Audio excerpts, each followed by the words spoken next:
Ya halo guys, kembali lagi dengan saya Sukma Wijaya Hikmah di channel YouTube kami Sukma Wijaya Hikmah.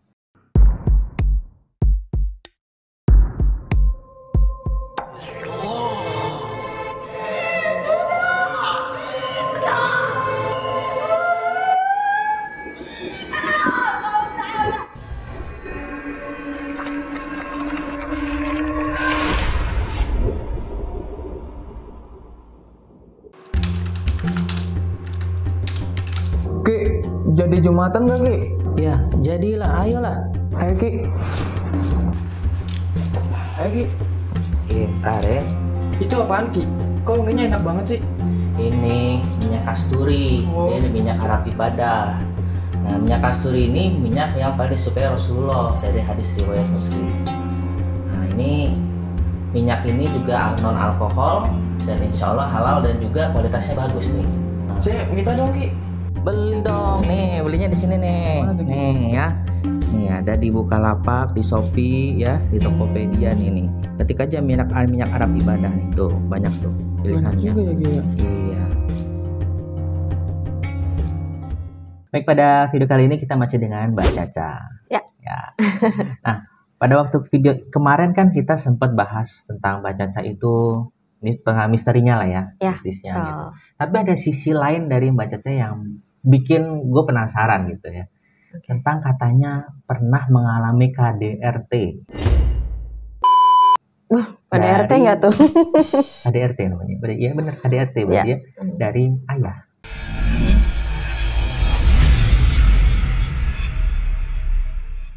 Dari ayah ya. Nah terus itulah yang membentuk karakter Mbak Caca sekarang. Iya. Gitu kan. Nah boleh nggak sih diceritain? Tapi ini nggak apa-apa ya kalau ayah nonton. Gak apa-apa. Nah, ini hanya curahan hati Ya, seorang betul. anak gitu kan. Dan ini kan mungkin juga bisa juga jadi apa tuh namanya inspirasi dan hikmah yang bisa Ya, kita petik nanti betul, setelah betul. Mbak Caca cerita. Oke, silakan kalau mau diceritakan tentang dulu tuh awal mulanya kenapa sih bisa KDRT? Awal mulanya ya kurang tahu juga sih, memang dari kecil ya, dari SD tuh emang udah sering dipukulin gitu. Gak tahu memang karakter bokap yang kayak gitu, apa memang ada hal lain yang sehingga akhirnya bokap melakukan hal seperti itu tuh kurang tahu intinya. Jadi ya gitu, salah sedikit dipukul, salah sedikitnya contoh kayak bangun siang deh dipukul, dimarahin gitu, dibentak dulu baru dipukul. Makanya agak sampai sekarang tuh kayak takut gitu kalau sama cowok yang kalau udah ngebentak, wah feelingnya udah pasti mukul nih habis ngebentak gitu. Itu dulu pulang sekolah tuh telat 10 menit doang, cuman gara-gara ngobrol di depan gang sama ibu-ibu biasa nanya baru pulang sekolah gitu. Pulang nyampe rumah nggak tahu ini bokap apa gimana, apalagi dia hatinya lagi gundah gulana, tiba-tiba ditarik, bener baju sekolah tuh ditarik sampai kancingnya copot karena kan ditarik gini kan, ditarik gini. Dulu tuh zaman sekolah roknya udah mulai panjang, keserimpet jatuh ngelutut, jatuh gitu ke lantai langsung digampar kayak gitu. Nggak tahu, cuman gimana ya, pulang tuh kurang 10 menit doang padahal disangkanya main apa kayak gitu-gitu. Dari situ ya banyak dipukul. Kalau dipukul sama papa tuh itu digambarnya tuh bolak-balik. Ya tahu sendiri kekuatan cowok kayak gimana gitu, pak gitu dipukul. Habis digampar kayak gitu, nggak digampar doang, dulu tuh rambut panjang, dulu zaman sekolah tuh panjang, makanya dulu tuh akhirnya tomboy, motong rambut bener-bener sampai pendek banget kayak cowok karena takut dijenggut. Kalau nggak jenggut itu, kalau bilang orang nggak jenggut gini kan, kalau dia nggak, karena rambut panjang dipelintir dulu sampai dangak, jedot tembok jeder gitu. Dulu tuh sampai sempet kayak mikir, udahlah gue mati aja gitu daripada gue hidup disiksa mulu, capek gitu kan. Ya mama juga nggak bisa belain, mama juga takut gitu, mau gimana, susah. Kalau ngadu sama mama cuma bilang ya kamu jangan nakal ya gitu doang. Gimana, maksudnya nggak ada pembelaan khusus juga gitu. Dan waktu itu juga saking banyaknya adik juga kan, akhirnya adik juga sempat kena dipukulin juga gitu. Nggak cuman dari Caca doang yang dipukulin kayak gitu. Itu kalau boleh tahu dulu, papa itu emang dari kamu bayi, kamu lahir sudah main tangan atau tiba-tiba kamu sudah mungkin SD kelas berapa gitu baru mulai main tangan? Mulai SD kayaknya sih ada faktor karena papa belum siap berumah tangga sama mama. Kenapa kok bisa ngomong begitu? Karena ya ini bukannya membuka aib keluarga, tapi untuk edukasi aja gitu. Jadi dulu tuh Caca ini memang mohon maaf ya anak di luar nikah ceritanya. Jadi memang mungkin waktu itu mama posisinya masih muda banget, belum ada umur 20 kalau nggak salah, kalau dengar ya 19 peralihan 20 lah. Kan tandanya masih teenagers lah, masih emosionalnya itu belum dapat untuk berumah tangga atau punya anak lah untuk hamil kayak gitu. Jadi ternyata memang mama hamil di luar nikah kayak gitu sama papa. Dulu papa tuh sempat kabur, dicari tuh nggak ada. Jadi mama sama papa itu pas menikah itu Caca tuh masih dalam kandungan gitu, kandungannya mama. Mungkin kalau yang Caca pelajarin sedewasa ini ya, kalau dulu kan nggak ngerti.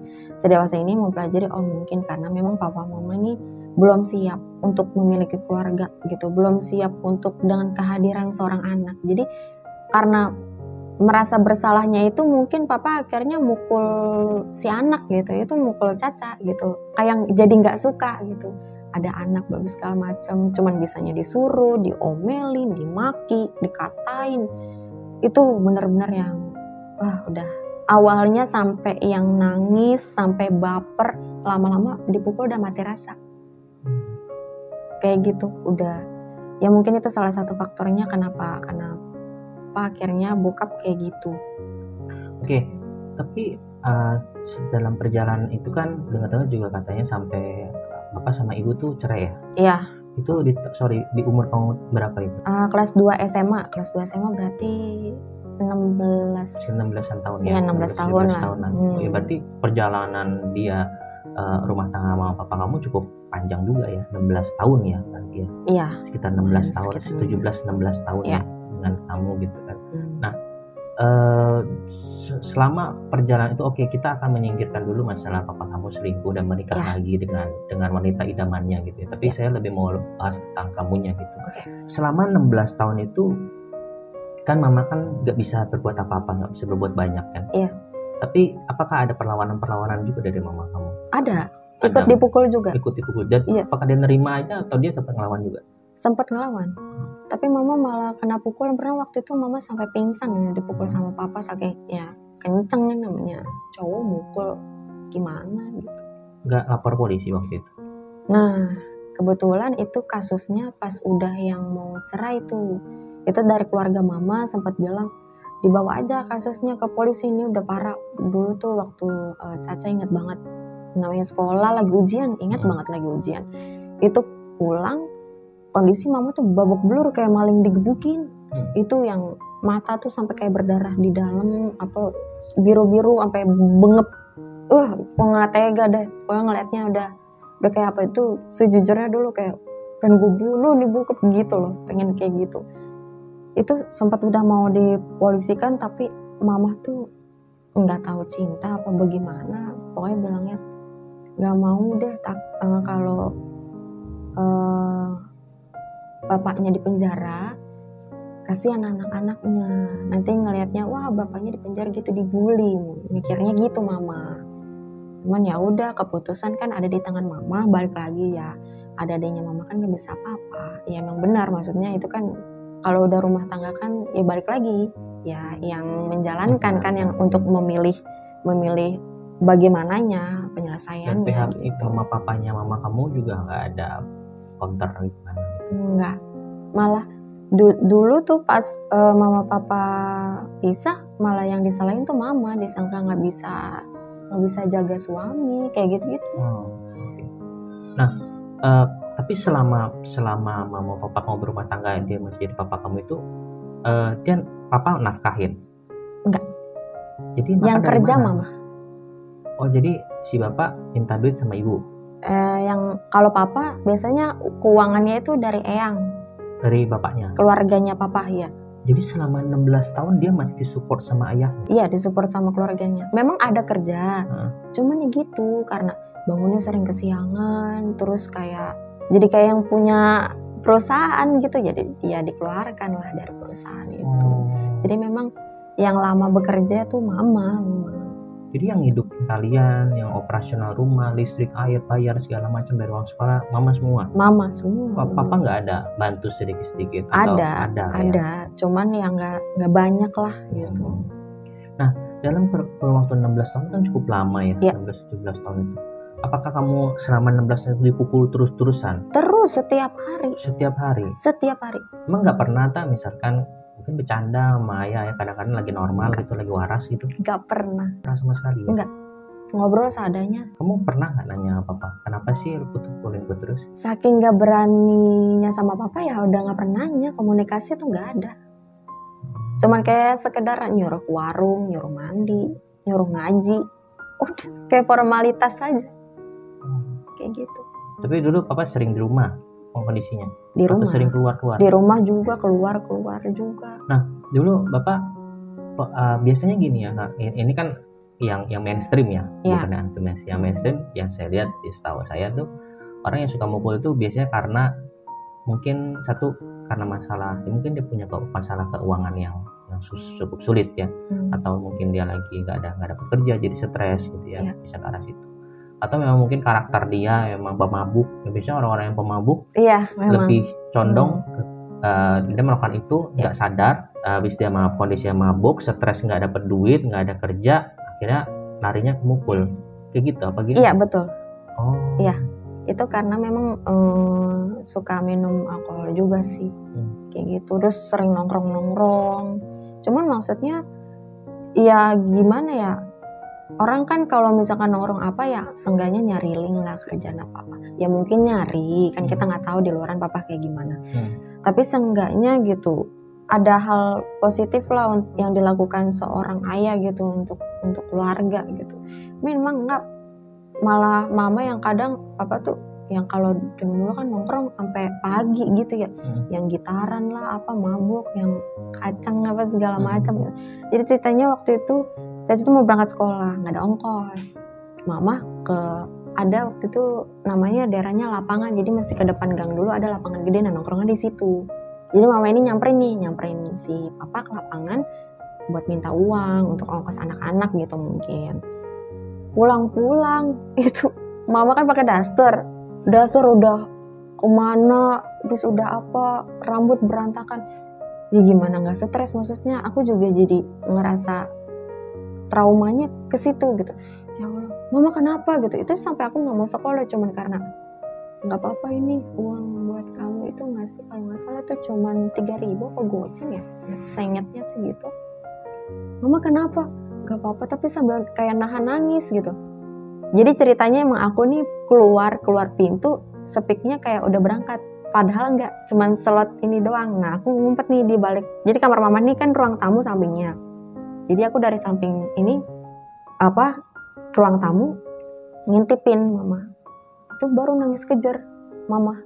Karena dipukulin gimana? Bisa jadi karena ya namanya anak buat sekolah kan, ongkos segala macam, pulang begitu. Tapi kan yang cari duit kan mama kamu katanya. Itu papa kamu kan nggak cari duit. Nah mama itu setelah kerjanya itu tahun berapa pas aku SMA. Ya tuh mama tuh udah nggak kerja lagi karena udah terlalu banyak anak, ngurus anak terus, jadinya nggak kepegang. Gitu. Jadi semua keuangan tergantung dari eyang ya, berarti eyangnya yang kasih papa kamu yang atur semua uang. Nah dulu tuh sempat jadi eyang tuh kasih mobil, jadi kayak buat disewa-sewain gitu. Nah jadi keuangan tuh dari situ, dari orang yang sewa mobil kayak gitu, entah sewa mobil keluar kota, apa harian, apa kayak gimana kayak gitu. Cuman ya gitu, sekalinya ada sewa mobil atau misalkan apa yang keluar kota, ya uangnya enggak 100% ke mama gitu, ada aja pokoknya. Terus akhirnya pernah waktu itu papa nggak pulang, itu nggak ngasih uang, nggak makan apa berhari-hari. Sampai yang beras tuh tinggal segenggam. Jadi waktu itu adek masih punya 2, jadi bertiga nih, sama mama berempat. Itu cuma beras cuman ada segitu tuh dimasak. Sama mama tuh punya persediaan kecap. Udah kita makan nasi sama Nasi kecap sama kecap aja ya. sama garam. Itu benar-benar yang udah ngerasain dulu. Sampai akhirnya itu kayak ya Allah nih. Jadi kalau udah gede tuh udah dewasa tuh mikir jangan sampai gue kayak gini gitu. Gue pernah ngerasain yang main nasi sama kecap sama garam, gue nggak mau kedepannya untuk dewasa kayak gini. Nah dulu Bapak sampai segitunya tidak memperhatikan keluarga ya. Tapi sampai selingkuh juga katanya ya. Iya selingkuh juga berkali-kali. Bahkan katanya ini diceritain sih dari mama dan keluarga mama. Jadi pas Caca nih lahir gitu, si papa nih selingkuh ke Bandung. Makanya harusnya kan suaminya kan ada gitu. Ini istrinya mau lahiran, ini mau kayak gitu.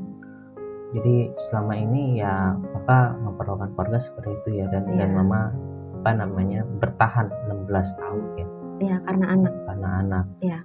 Tapi kok akhirnya mau lepas juga, mau pisah juga, kenapa? Karena itu akhirnya diskusi sama jadi kita diskusi sama ada aku sama adekku yang di bawahku. Ini kan maksudnya udah dewasa lah, udah mengerti gitu. Adekku SMP, aku SMA. Mama nih ngomong kayak gimana ya kalau mama mau pisah, tapi mama tuh sebenarnya nggak kuat begini terus. Kalau mama pisah, kasihan kamu nggak punya bapak gitu. Nanti kalau mama bertahan kayak gini-gini aja gitu. Ngomongnya udah matanya udah kemana gitu. Mama tuh udah saking kosongnya kalau udah stres banget. Itu sampai aku bilangin ke adekku, kayaknya emang udah deh, jangan dipaksain mama nyatu sama papa, kasihan. Kita juga, nah adekku, aku juga nggak mau udah capek dipukulin mulu katanya gitu. Kalau emang udah mau cerai aja lo, udah biarin gitu. Akhirnya sepakat nih kita dari anak-anaknya mama ke papa kalau mau papa mau pisah untuk kebaikan. Ini kan maksudnya pisahnya kan karena memang bagusnya karena kesepakatan mama ngomong karena emang udah nggak kuat gitu. Sampai akhirnya mungkin mama bicara kali ke keluarganya mama gitu. Akhirnya ya udah keputusan itu ya akhirnya pisah. Gitu. Nah setelah pisah itu si papa ini nggak terima. Sebenarnya itu sebelum akhirnya ada kompromi hal kayak gitu, mama udah bikin kayak surat perjanjian gitu, kayak tanda tangan kontrak gitu antara keduanya kalau memang mau intinya istri menggugat suami lah gitu, kayak gitu. Dan dirobek gitu kertasnya udah berapa kali, 3 kali apa, sampai akhirnya ada ayahnya mama, mbah gitu manggilnya. Ya udah akhirnya kompromi keluarga gimana caranya kalau emang diputuskan untuk pisah ya udah pisah. Akhirnya udah pisah. Nah itu papa masih kayak nggak terima. Loh kenapa nggak terima, kan katanya dia tidak mengharapkan keluarga itu. Ya nggak ngerti kenapa nggak nggak ngerti juga kenapa nggak terimanya. Jadi mama tuh dia bilang udah kamu pilih aja tuh perempuan itu, kamu nggak pilih keluarga kamu, bla bla bla lah gitulah intinya berantemnya yang seingat dengernya dulu gitu. Terus papa tuh bilang ya pokoknya nggak mau intinya nggak mau cerai sama mama gitu. Agak egois ya, agak ego. Cuman ya lucunya juga satu hal, ini kan dia suka mukulin anak ya. Iya. Suka mukulin istri juga ya. Iya. Tapi bisa punya anak 3 ya. 5 ya. Iya. Kok bisa ya? Dulu tuh sempet nanya sama mama tuh, jadi karena aku yang tahu gitu kondisi rumah, kayak aku, mah jangan punya adik lagi, aku udah nggak mau, maksudnya kasihan adik-adikku ini gimana gitu, maksudnya cukup aku aja ngerasa mentalnya udah rusak gitu, udah sampai ngelakuin hal-hal yang nakal lah kayak gitu. Udahlah jangan lagi, ada lagi. Cuman waktu itu ini baru sih, malah taunya sebelum Caca mau dulu kan sempat keluar kota gitu. Sempat keluar kota kayak sempat nanya, dulu kenapa sih mah waktu sebelum cerai sama papa ada lagi anaknya, udah kayak kucing gitu kan. Iya. Terus mama ketawa kan, ya gimana ya kak, nanti kalau kamu udah nikah pasti ngerasain lah yang namanya ngasih kewajiban ke suami kayak gitu. Ya seenggaknya mama jangan ini loh, masa jadi semua. Ya udahlah, udah terlanjur gitu. Tapi Ini tapi sama-sama. mukul, bingung saya juga. Bingung di sananya gitu maksudnya. Nah itu. Sorry kan saya cowok ya. Saya cowok jadi nggak tahu cowok yang lain ya. Kalau saya sih kalau gue udah gak serak sama cewek itu, ngomong kasarnya ya jangankan dia sama aneh ya, maksudnya di maaf kata dia nggak pakai baju, gue juga gak mau gitu. Gitu bawaannya kalau saya ya gitu. Cuek mungkin. Iya, kalau saya sih gitu. Kalau saya udah ilfeel sama seseorang atau saya udah nggak serak sama dia, jangankan dia goda saya, dia depan saya nggak pakai baju pun saya ogah gitu. Karena kan ada rasa nggak suka gitu kan. Nggak suka nggak bisa dipaksa lah. Gimana urusannya? Itu yang saya masih belum nyambung gitu. Cuman mungkin laki-laki luar sana mungkin beda kan ya. Terus pada waktu itu lu nikah, sempat nikah, sudah nikah ya? Iya. Sudah nikah. Waktu itu bintinya berarti ibu ya? Nggak pakai binti. Oh, nggak pakai binti. Jadi nama pas ijab kabul tuh nama langsung seperangkat alat. Oh. Jadi waktu itu ayah datang? Enggak. Nggak datang. Jadi semenjak pisah cerai itu nggak ada kontak-kontak? Sempet ada. Kalau dulu pas mau izin mau nikah tuh, jadi Caca nemuin papa gitu.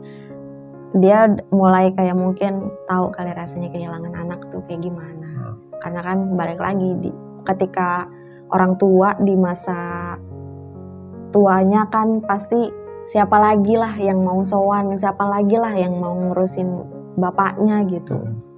Ya cuman anak-anaknya, siapa lagi kan nggak ada lagi gitu. Masa orang tuanya juga udah tua kan ibaratnya gitu. Nah itu sempet kayak papa kayak, oh kamu udah dewasa ya, kamu udah mau nikah, nggak berasa dulu masih kecil aja, dalam artinya masih kecil dipukulin mulu sih gitu, nggak pernah diajakin ngomong apa-apa kan gitu.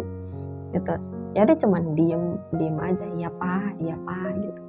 Kalau rasa dendam mah masih ada gitu, cuman ya udahlah, tetap orang tua ya gimana, adanya gue dari Dede juga gitu. Iya, nggak ada dia nggak ada lu kan. Iya. Terus selama ini papa pernah nggak sih minta maaf sama kalian? Nggak ada rasa penyesalan dari dia? Mungkin kalau penyesalan secara pribadinya mungkin ada, karena ya kita nggak bisa suzon juga gitu. Tapi secara langsung belum sampai saat ini. Tapi ada perhatian dari dia yang tiba-tiba setelah cerai mungkin dia berubah gitu.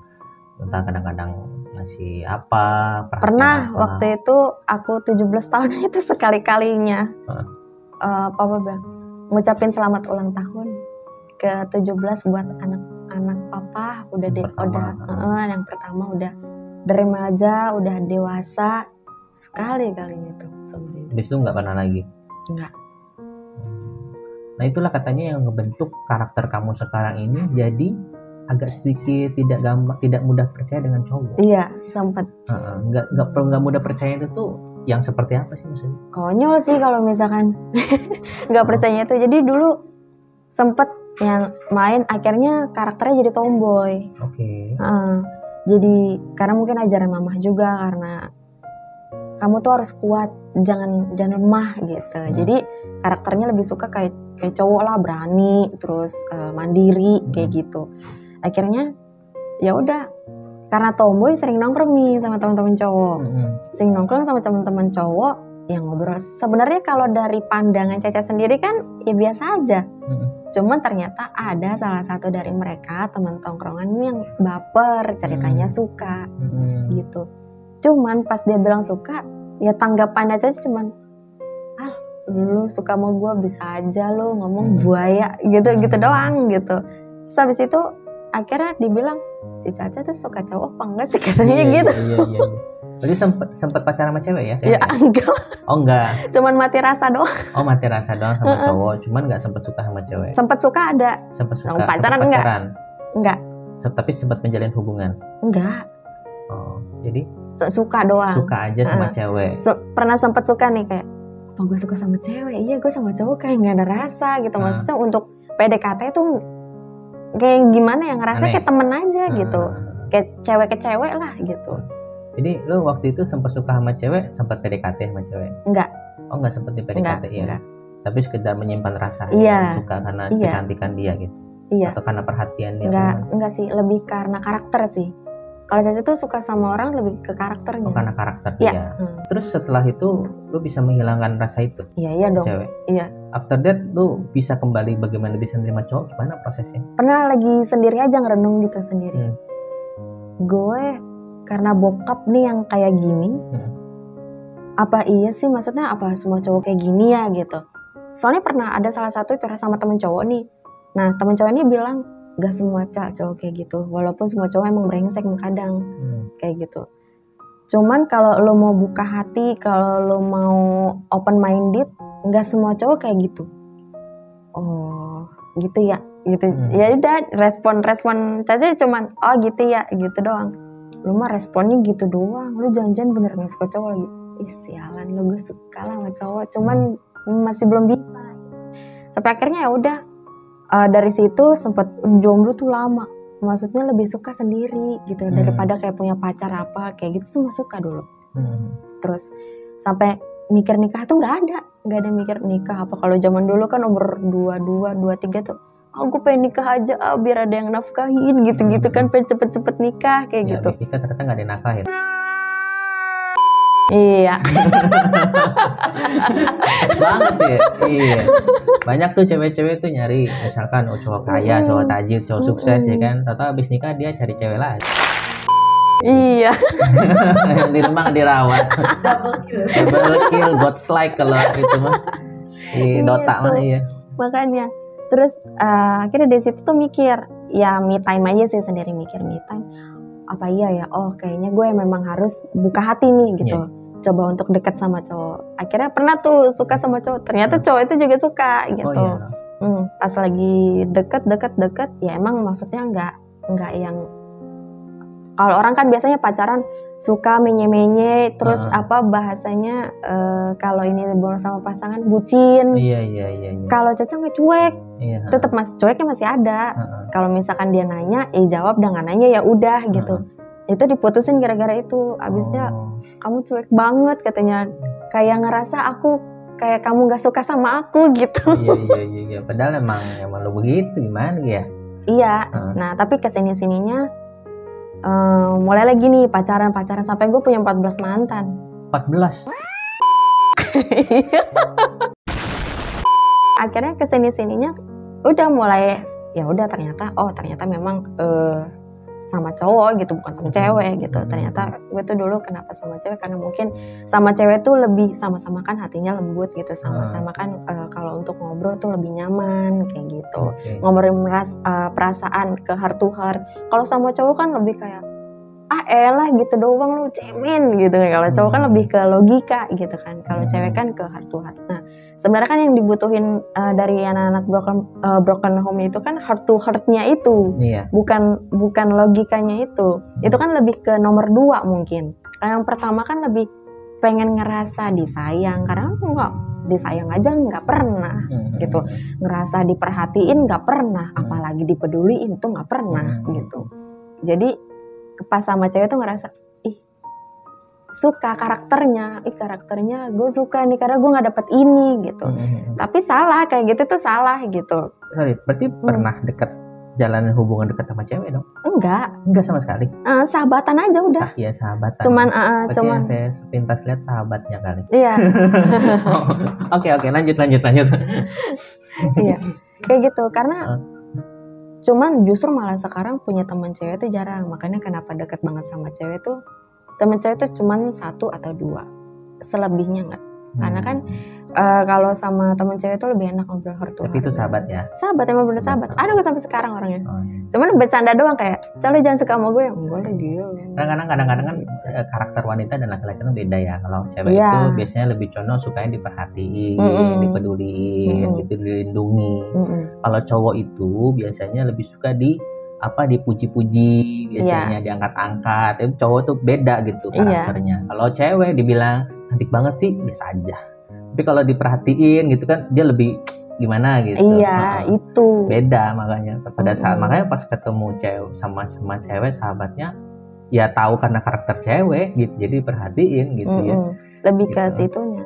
Karena kan kalau misalkan kadang pacaran sama cowok kan juga ada cowok yang cuek tuh, yang perhatiannya nggak ini banget lah kayak gitu. Itu kayak suaminya Caca kan gitu termasuk cuek. Kayak kadang kan ya gimana ya, karena nggak dapat hal itu ya butuh itu gitu. Lu nggak ganteng nggak apa-apa deh kalau emang misalkan lu emang perhatian sama gua gitu, atau emang lu peduli gitu. Kan yang dibutuhkan itu, anak-anak broken home tuh butuhnya itu. Kayak gitu. Nah setelah itu lu memutuskan untuk menikah ya Iya. kan sama pacar lu yang terakhir. Iya. Kenapa? Kan lu tahu laki-laki tuh kayak gitu dari sosok bokap ente. Nah awalnya tuh gak ekspektasi kok sama dia. Gak ekspektasinya tuh karena ya paling cuman pacaran doang gitu. Udahlah ini mah gak ada ujungnya. Jadi makanya pas sempat putus nyambung, pacarnya kan 2,5 tahun. Putus nyambung akhirnya gimana ya, ada hal dari dia nih yang terakhir yang bikin akhirnya Caca yakin itu dia bisa nerima masa lalunya Caca, yang memang intinya dia tahu Caca broken, terus dia tahu Caca tuh pokoknya lebih dominan gitu, karena kan anak pertama tuh fighter banget lah gitu. Dia akhirnya nerima Caca yang agak moody, dia bisa nerima Caca yang agak kadang-kadang temperamen bukan mukul, maksudnya suka ngoceh-ngoceh, biasa cewek suka marah-marah sendiri itu kayak gitu. Terus sampai terakhir tuh yang saya bilang, ya udah kalau emang lo yakin sama gue ya buktiin aja kalau emang lo mau serius. Soalnya kalau emang lo nggak mau serius ya udah lo mending cabut aja, masih banyak kok cowok yang lain juga. Ya walaupun umur gue udah segini, cuman ya udah kalau emang nggak jodoh gimana, jangan dipaksain gitu. Dan kasih waktu juga, dia ngasih waktu ke dia karena kan cowok kan nggak bisa dipaksain. Jadi kasih waktu. Akhirnya ya udah dia mantepin, nunjukin dia bener, ya udah. Terus kan udah punya anak ya? Belum. Oh belum, lagi proses ya? Belum mau dulu. Kenapa? Nanti dulu deh. Belum siap ya? Iya. Takut hal itu terulang yang apa yang orang tua lakukan ke Caca gitu. Jadi berapa tahun sih? Baru setahun. Oh baru setahun. Ya pacaran dulu lah, baru setahun. Jalan ke Bali mana? Udah sering ke Bali. Iya. Oke, terus gitu. Terakhir nih mungkin pesan buat teman-teman semua yang mau menikah atau yang sudah menikah, apa sih pesannya dari pengalaman Caca, hikmah yang bisa diambil, atau mungkin ada tips-tips parenting buat anak-anak milenial zaman sekarang? Kalau intinya gini, menikah itu bukan karena kamu kesepian. Jadi menikah itu karena kamu siap, karena kan menikah itu ibadah. Kedua, untuk anak broken yang memang masih menutup hati untuk pasangan, kalau bisa coba pelan-pelan untuk buka hati sedikit, karena dari kalian yang menutup hati itu kalian gak akan bisa dapetin hal-hal yang kalian yang kasih sayang, kalian yang dipedulikan orang lain, kalian yang disayangin orang lain, itu gak akan bisa masuk kalau kalian tetap menutup hati gitu loh. Sekalipun itu sama temen, ya kadang kan kalau misalkan kamu menutup diri, gimana caranya temen itu bisa care gitu loh.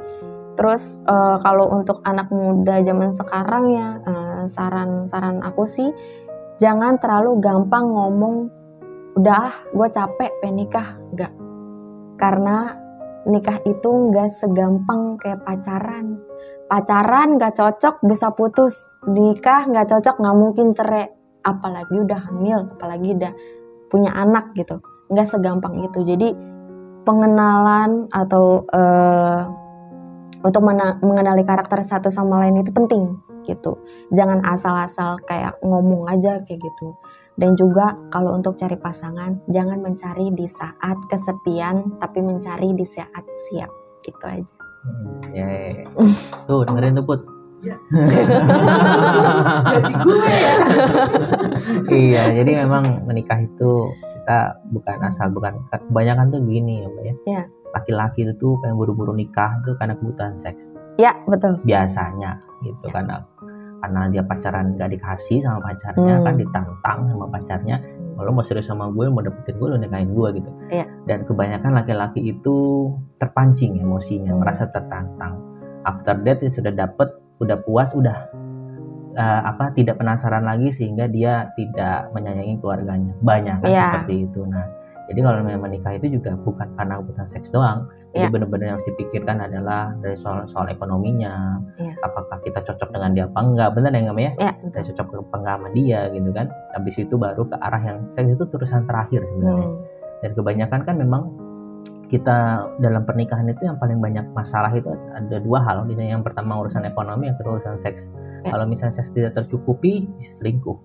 Kalau urusan ekonomi juga tidak tercukupi, seks tercukupi, bisa selingkuh juga karena masalah ekonomi. Jadi rumit masalah, walaupun cuma dua masalah, tapi ini sangat vital sekali gitu masalah ini. Dan kalau misalkan untuk kita ngedidik anak pun ya, kita ngedidik anak itu kan ibadah ya Mbak ya.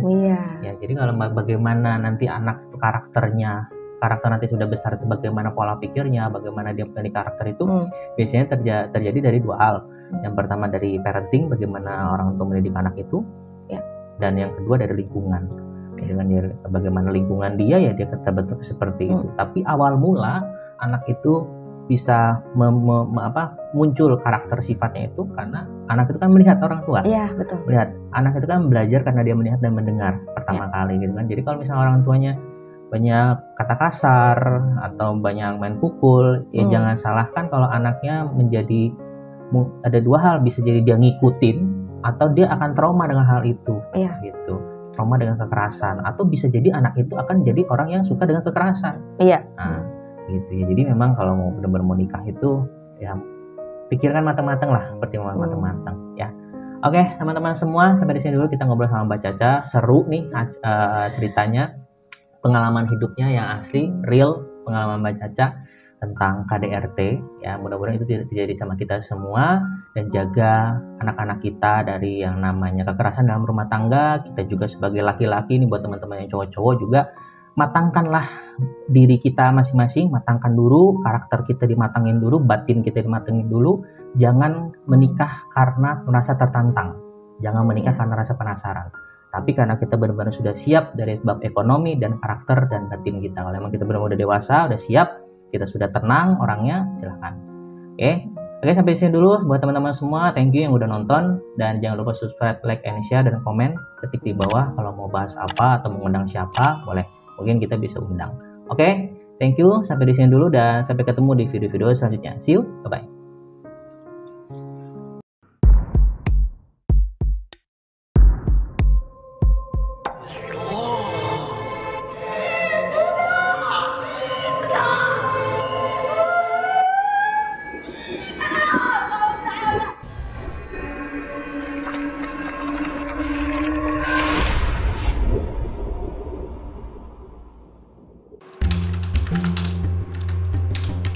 Ki, jadi Jumatan gak Ki? Ya, jadilah, ayolah.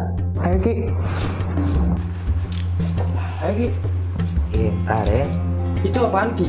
Kok wanginya enak banget sih? Ini minyak kasturi, ini minyak Arab ibadah. Nah, minyak kasturi ini minyak yang paling disukai Rasulullah dari hadis riwayat Muslim. Nah, ini minyak ini juga non alkohol dan insya Allah halal, dan juga kualitasnya bagus nih. Nah, Saya minta dong Ki. beli dong, nih belinya di sini nih. Mana tuh, Ki? Nih ya, nih ada di Bukalapak, di Shopee ya, di Tokopedia nih. Ketik aja minyak Arab ibadah nih, tuh banyak tuh pilihannya. Banyak juga ya Ki ya. Iya.